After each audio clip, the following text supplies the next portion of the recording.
So how did coaching help this passive CEO?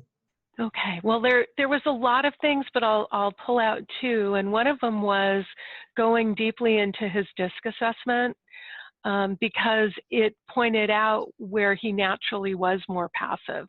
He was more analytical, he was more passive, and so it pointed that out so that he learned about himself more.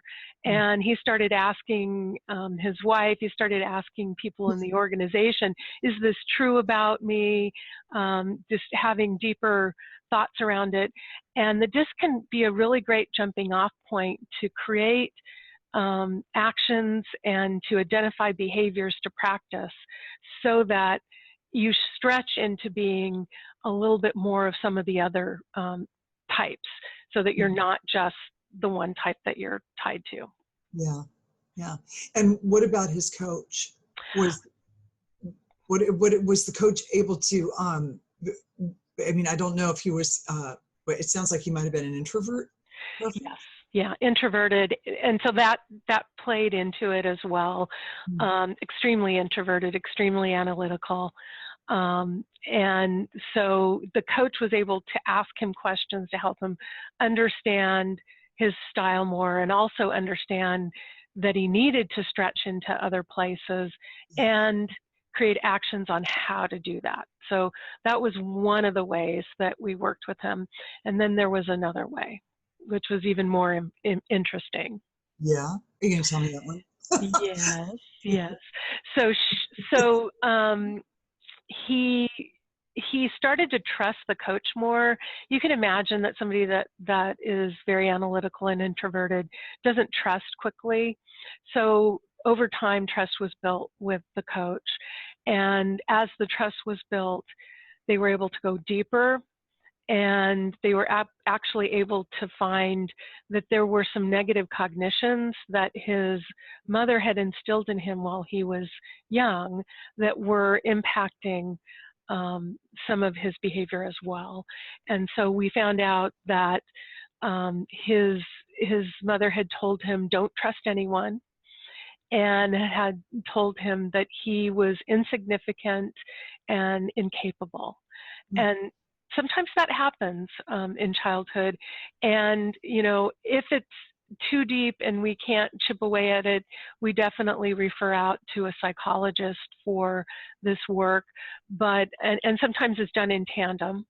But in this case, it was okay, and we made progress by just seeing them, journaling about them, drawing about them, and then replacing them. So he replaced that with, I am capable, I can trust most people, and I know when I can't trust someone. I can trust myself to be discerning with that.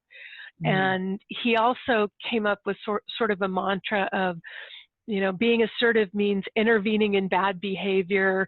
It means fostering collaboration, and it means dealing with conflict head on. That's nice. So would that be a coach kind of assignment or invitation? Yeah, it would be an invitation, and he chose the ways he would play with that. And what he did was repeat that while he was walking in the morning. And then he had discussions with the people in the organization that he trusted about what does that mean.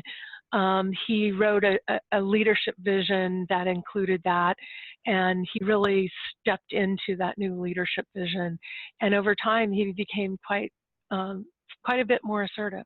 Wow. And what was the impact for the organization? It was really, really nice. Well, for one thing, the board wasn't as worried about him. So that was one thing. I'm sorry, and say that again?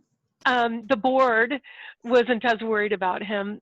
He came voluntarily to coaching. He wasn't sent by the board, but he knew that there were some concerns. The organization, he ended up firing some people that needed to go, who were directly insubordinate to him, even in person. He got a new team together. He got them collaborating more. He got them dealing with conflicts more directly. He brought in some training, and that helped with conflict and within the organization. And he had been in the organization and led it a long time, so it took time for the organization to change, but it did get better. It got to be a better place to work. He got happier.